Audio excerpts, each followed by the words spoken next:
इस वक्त आप आराम से बैठकर इस वीडियो को देख रहे हैं, मगर मैं आपको कहूँ, आज जिस जगह पर आप अभी बैठे हो वो जमीन आज से करोड़ों साल पहले 8,500 डिग्री के तापमान से उबल रही थी, या जिस जगह पर आप बैठे हैं वो जगह लाखों सालों तक बर्फ से ढकी हुई थी। ये दोनों बातें सच हैं। इस 15 मिनट की वीडियो के अंदर आप पृथ्वी के 450 करोड़ साल के सफर को देखने वाले हैं। जिस जगह आज हमारा सौरमंडल है, वहाँ विभिन्न प्रकार की गैस और धूल के बादल हुआ करते थे। वैज्ञानिकों के मुताबिक इन धूल के बादलों से दूर एक तारा हुआ करता था। वक्त के साथ साथ उस तारे की ऊर्जा कम होने लगी, जिसके कारण उसके अंदर एक विशाल विस्फोट हुआ। विस्फोट की वजह से अंतरिक्ष की ये धूल एक दूसरे से दबने लगी। इस दौरान बादलों में स्थित धूल के कण दबाव और गर्मी के कारण बड़े उल्कापिंड और पत्थरों में परिवर्तित हो चुके थे, और इसी दबाव की वजह से इन बादलों में स्थित रेडियो एक्टिव पदार्थ ने ग्रेविटी का निर्माण किया। इस ग्रेविटी के कारण बीच में हाइड्रोजन और हीलियम इकट्ठा होने लगे। बीच के इस भयंकर दबाव के कारण एक विशाल विस्फोट हुआ, और इसी विस्फोट के कारण हमारे सूरज का जन्म हुआ।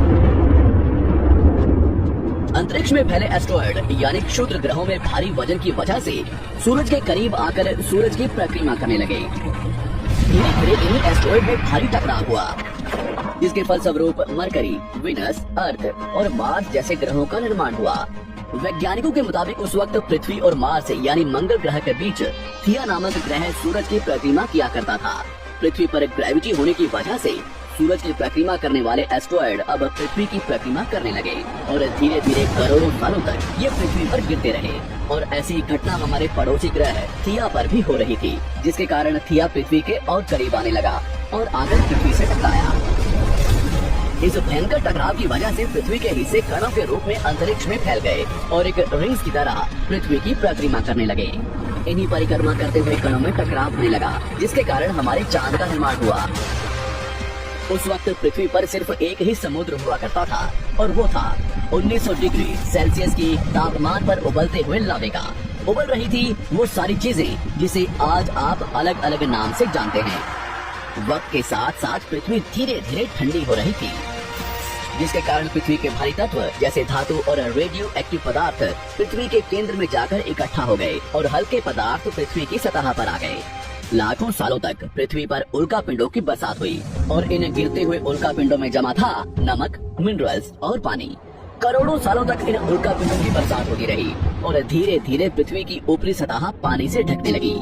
वैज्ञानिकों के मुताबिक यही वो वक्त था जब दूर गहरे पानी के अंदर निकलते ज्वालामुखियों से पहली बार सूक्ष्म जीवों का निर्माण हुआ। लाखों सालों बाद एक वक्त ऐसा आया जब पृथ्वी की पूरी सतह पानी से ढक चुकी थी। हमारी पृथ्वी के सबसे अंदर का कोर रेडियो एक्टिव पदार्थ से बने होने की वजह से हरदम गर्म होता रहता है, लेकिन जब भी पृथ्वी की ऊपरी जमीन ठंडी हो जाती है, तब पृथ्वी के अंदर की गर्मी बाहर नहीं निकल पाती, जिसके कारण ज्वालामुखियों का निर्माण होता है। और उस वक्त कुछ ऐसा ही हुआ। पानी से ढकी हुई पृथ्वी पर हजारों की तादाद में ज्वालामुखी निकलने लगे, और आने वाले लाखों सालों तक इन ज्वालामुखियों का निकलना जारी रहा, जिससे पानी के ऊपर जमीन का निर्माण हो रहा था। इस वक्त भी पृथ्वी पर वातावरण न होने की वजह से अंतरिक्ष से उल्कापिंडों की बरसात हो रही थी। आज से लगभग 300 करोड़ साल पहले पृथ्वी पर ऐसा वक्त आया जब पृथ्वी का वातावरण लगभग स्थिर होने लगा था। ज्वालामुखी निकलने धीरे हो गए थे, और पृथ्वी का एक दिन 12 घंटे का हुआ करता था।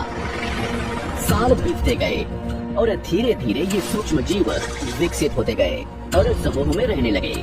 आज से लगभग 250 करोड़ साल पहले पहली बार पृथ्वी पर ऐसे जीवों का निर्माण हुआ जो जीने के लिए ये पानी के अंदर के मिनरल्स यानी खनिज पदार्थ और धूप का इस्तेमाल करते थे, और मल त्याग के रूप में ऑक्सीजन बाहर निकालते थे। इस वक्त तक पृथ्वी पर ज्यादातर ज्वालामुखी निकलने बंद हो चुके थे, और इन माइक्रोबैक्टीरिया की वजह से वातावरण में ऑक्सीजन की मात्रा बढ़ रही थी। वातावरण में ऑक्सीजन बढ़ने की वजह से पृथ्वी का वायुमंडल बनना शुरू हुआ, और आने वाले हजारों सालों तक वातावरण में ऑक्सीजन की मात्रा बढ़ती रही। इसकी वजह से पृथ्वी के ज्यादातर हिस्सों में ये सूक्ष्म जीव फैल गए। हजारों सालों बाद एक वक्त ऐसा आया जब पृथ्वी में ज्यादा ऑक्सीजन बढ़ने के कारण ये सूक्ष्म जीव मरने शुरू हो गए। उस वक्त तक पृथ्वी का वातावरण ठंडा होने के साथ साथ ऑक्सीजन से भी भर चुका था, जिसके कारण जमीन और वातावरण में स्थित आयरन यानी लोहे के मिनरल्स पानी में स्थित ऑक्सीजन से रिएक्ट होने लगे। और एक वक्त ऐसा आया जब पृथ्वी की जमीन आज के मार्स के जैसे लाल हो चुकी थी। वक्त बीतने के साथ साथ धरती की टेक्टोनिक प्लेट्स में दरार होने लगी, जिसके कारण पृथ्वी के अंदर का लावा जमीन की तरह कई लाखों सालों तक खुला उबलता रहा। और यही वो कारण था जिसके कारण पृथ्वी के वातावरण में कार्बन डाइऑक्साइड की मात्रा बहुत बढ़ गई और पृथ्वी पर एसिड की वर्षा शुरू हो गई। एसिड रेन की वजह से पृथ्वी का तापमान घटने लगा और तापमान इतना घटा कि पृथ्वी के ऊपर स्थित पानी बर्फ में परिवर्तित होने लगा। पृथ्वी पर पहली बार भयंकर आइस एज आया। इस वक्त पूरी पृथ्वी सफेद बर्फ से ढक चुकी थी। आमतौर पर जब धरती पर सूरज की किरणें गिरती हैं, तब जमीन उन किरणों को सोख लेती है, मगर क्योंकि पूरी पृथ्वी बर्फ से ढक चुकी थी और क्योंकि बर्फ सफेद और चमकीली होती है, जिसके कारण सूरज की किरणें धरती पर गिरने के बाद वापस चली जाती थी। इसी कारण से पृथ्वी कई लाखों सालों तक बर्फ से ढकी रही, मगर फिर से पृथ्वी के अंदर से गर्मी ज्वालामुखी के रूप में निकलना शुरू हो गई और इन ज्वालामुखियों से निकलने वाली गर्मी ने बर्फ को पिघलाना शुरू कर दिया। इसी बीच पृथ्वी की गहराई में बचे कुछ सूक्ष्म जीव धीरे धीरे बदल रहे थे और अब वो ऑक्सीजन को अपने शरीर को बड़ा और जटिल बनाने के लिए इस्तेमाल करने लगे थे। इस बीच पानी में अलग से भी छोटे समुद्री पौधे निकलने शुरू हो चुके थे। बाहर जैसे जैसे ज्वालामुखी निकल रहे थे, वैसे वैसे वातावरण कार्बन डाइऑक्साइड की वजह से गर्म हो रहा था। वक्त के साथ साथ बर्फ तो पिघलने लगी, मगर धरती पर फिर से एसिड की वर्षा शुरू हो गई, जिसके कारण फिर पृथ्वी ठंडी होने लगी और फिर पृथ्वी की ज्यादातर सतह बर्फ से ढक गई। ऐसा बार बार कई हजारों सालों तक होता रहा और इसी कारण से अब समुद्री जीव धीरे धीरे वातावरण के हिसाब से विकसित हो रहे थे। इस बीच कई सारे जीव और समुद्री जंगल विलुप्त हो गए, मगर जो बच गए वो धीरे धीरे पृथ्वी के बदलते तापमान के हिसाब से ढलते गए और अब हजारों सालों बाद समुद्री पेड़ बर्फ की वजह से पूरी तरह से मरते या सूखते नहीं थे। अब सूक्ष्म जीव समुद्री जीव बन चुके थे। जब फिर से ज्वालामुखियों ने पृथ्वी की बर्फ को पिघलाना शुरू किया, तब ये समुद्री पेड़ जल्दी विकसित होकर फैल गए। धीरे धीरे वातावरण में ऑक्सीजन की मात्रा बढ़ने लगी और पृथ्वी पर होने वाली एसिड की वर्षा कम होने लगी। वातावरण में ऑक्सीजन आने की वजह से पृथ्वी की ओजोन लेयर्स मोटी होने लगी और आज से लगभग 47 करोड़ साल पहले पृथ्वी की ऊपरी सतह पर पहली बार मोसोस नामक प्लांट उगना शुरू हुआ। वक्त के साथ साथ जमीन पर अलग अलग प्रकार के पौधे और पेड़ उगना शुरू हुए। एक वक्त ऐसा आया जब जमीन के पेड़ों की लंबाई लगभग 80 से 100 फीट जितनी या आज के 5 से 6 मंजिला बिल्डिंग जितनी ऊंची हो चुकी थी। ये वो वक्त था जब समुद्री जानवर समुद्र से बाहर निकल रहे थे और जमीनी जानवरों में परिवर्तित हो रहे थे। धरती की ज्यादातर जमीन एक जगह इकट्ठी हो चुकी थी, जिसे आज हम पैंजिया महाद्वीप के नाम से जानते हैं। पृथ्वी का वातावरण और तापमान लगभग स्थिर हो चुका था और अब करीब 21 से 23 घंटे का दिन हुआ करता था। अब समुद्री जीव पानी से बाहर रहने लगे थे और वातावरण के हिसाब से उनके शरीर का रंग रूप बदल रहा था। धीरे धीरे ये जमीनी जानवर डायनासोर में परिवर्तित हो गए। जिन डायनासोर्स ने पेड़ पौधे खाने शुरू कर दिए, उनका शरीर लंबा और विशाल रूप से विकसित होने लगा। कुछ डायनासोर्स शिकार किया करते थे, जिसके कारण वे छोटे और तेज होते चले गए।